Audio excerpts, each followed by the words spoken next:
नमस्कार, मेरा नाम है राज के वर्मा और आप देख रहे हैं गोवा का पहला हिंदी नेशनल चैनल राष्ट्र टीवी।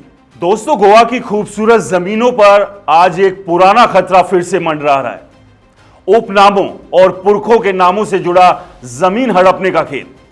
यह समस्या सिर्फ जमीन छीनने की नहीं, बल्कि गोवा की पहचान, संस्कृति और अर्थव्यवस्था को कमजोर करने की है।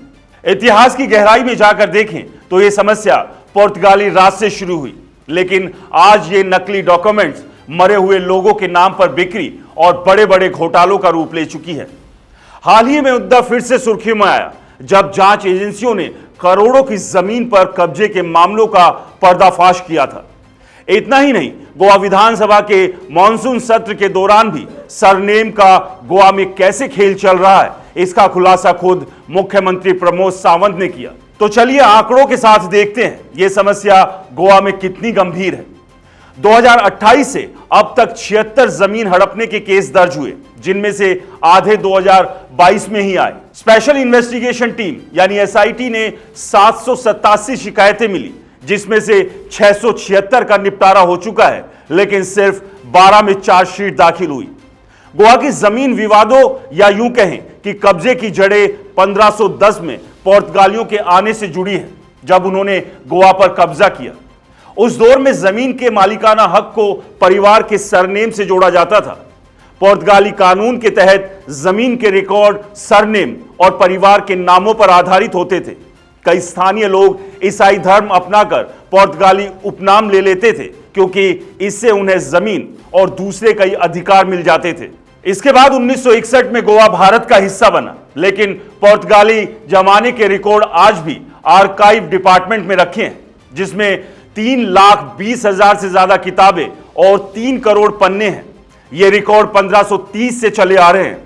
समस्या तब शुरू हुई जब लोग इन पुराने डॉक्यूमेंट्स में हेरफेर करने लगे।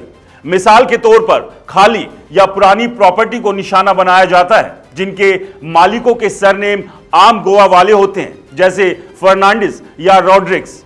अपराधी नकली सेल डीड बनाते हैं, पुरानी पुर्तगाली लिखाई में, और मरे हुए लोगों को जमीन बेचने वाला दिखाते हैं।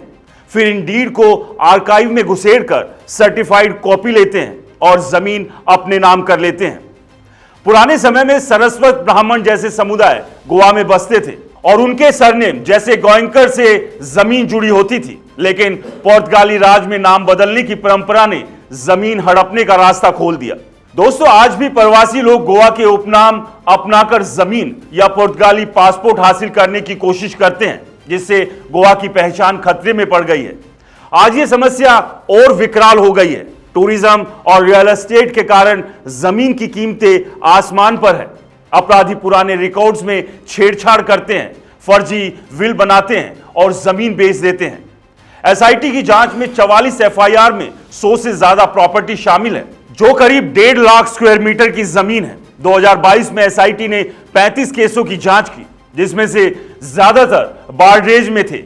ईडी ने अप्रैल 2025 में 193.5 करोड़ की 24 प्रॉपर्टी जब्त की और 600 करोड़ के डॉक्यूमेंट्स बरामद किए।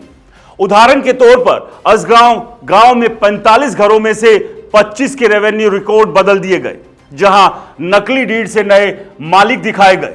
एक केस में 1951 की डीड में 12 साल के बच्चे और पैदा ही नहीं हुए लोगों को विक्रेता यानी सेलर दिखाया गया। एक और केस में 1991 में मर चुकी महिला को 1996 में विक्रेता बताया गया। कुल मिलाकर 2024 में 4 महीनों में 343 शिकायतें आई। 2023 में 1.82 लाख स्क्वायर मीटर प्राकृतिक जमीन को कन्वर्ट कर दिया गया। यह समस्या 2022 में फिर से उभरी जब गोवा सरकार ने एसआईटी बनाई, जिसने 56 गिरफ्तारियां की, जिसमें आर्काइव स्टाफ भी शामिल थे। दिसंबर 2024 में इंडियन एक्सप्रेस ने पुर्तगाली जमाने के नकली डॉक्यूमेंट्स का खुलासा किया। 2025 में ईडी की कार्रवाई से यह और गर्म हुआ। अप्रैल में पूर्व बीजेपी नेता से 600 करोड़ के डॉक्यूमेंट्स मिले और जून में मास्टरमाइंड मोहम्मद सुहेल गिरफ्तार हुआ, जो 13 केसों में वांछित था। दोस्तों, गोवा में जमीनों को कब्जाने के मामले में नाम बदलने के फ्रॉड ने भी आग लगाई। ऐसे में सवाल यह है कि इसका समाधान क्या है और सरकार को क्या क्या सख्त कदम उठाने चाहिए। पहला, पुराने रिकॉर्ड्स को डिजिटल बनाएं और सार्वजनिक करें।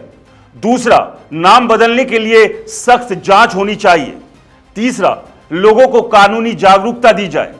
चौथा, नकली डॉक्यूमेंट्स बनाने वालों पर तेजी से कार्रवाई की जाए। पांचवां, जांच कमीशन की सिफारिशें लागू करें, जैसे इंक और पेपर की वैज्ञानिक जांच हो। गोवा की जमीन हड़पने का यह खेल सदियों पुराना है, लेकिन हाल की घटनाओं ने इसे फिर से जिंदा कर दिया। दोस्तों, आंकड़े बताते हैं कि समस्या कितनी बड़ी है। सैकड़ों केस, करोड़ों की जमीन। अगर अब नहीं रोका गया तो गोवा की विरासत हमेशा के लिए खो सकती है। सरकार, लोग और संगठनों को मिलकर लड़ना होगा ताकि जमीन असली हकदारों के पास रहे। दोस्तों, गोवा में चल रहे लैंड फ्रॉड को लेकर आपकी क्या राय है? हमें कमेंट्स कर जरूर बताएं। और अगर आपने राष्ट्रीय टीवी को अभी तक यूट्यूब पर सब्सक्राइब नहीं किया और फेसबुक, इंस्टा और एक्स पर फॉलो नहीं किया है तो उसे फॉलो और सब्सक्राइब जरूर करें। नमस्कार।